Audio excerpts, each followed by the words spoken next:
lang siguro pag dumating yung lindol, kahit nangyari man yung lindol, hindi ko mapigilan, hindi natin mapigilan, ikaw naman, safety.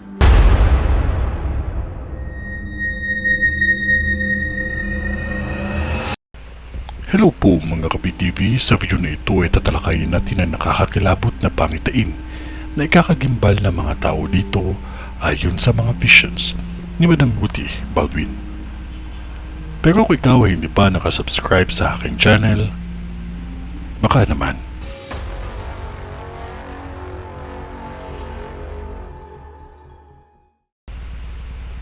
Maging maingat lamang dahil may krimen akong nakikita sa vision ko na mangyayari pa lamang sa lugar na ito. Huwag basta magtiwala kahit kanino at siguraduhin ang seguridad ng bawat isa. Isang krimen na kung saan nilooban ng isang establishmento. May nakikita akong dalawang kilalang agency na masusunog pa lamang dahil sa kuryente.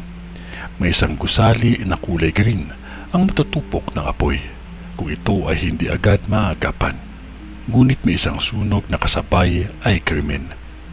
Isang galit ang dahilan ng sunog na ito, ngunit nasabayan ng pagliyab ng apoy.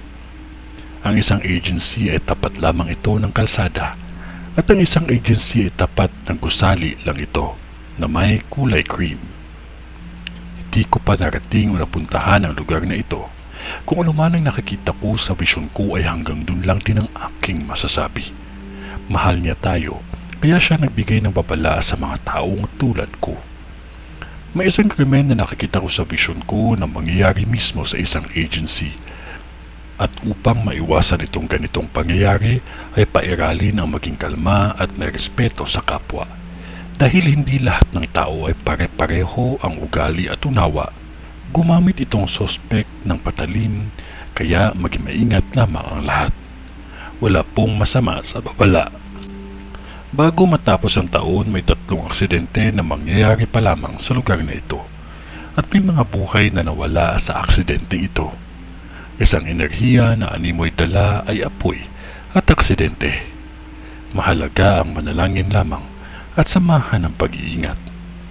May kilalang vlogger na maaksidente sa lugar na ito, lalo na sa taong 2026, na Year of the Fierce. May isang lindol na yayanig sa Luzon, na isang lugar na ito ang makakatamo ng matinding pinsala.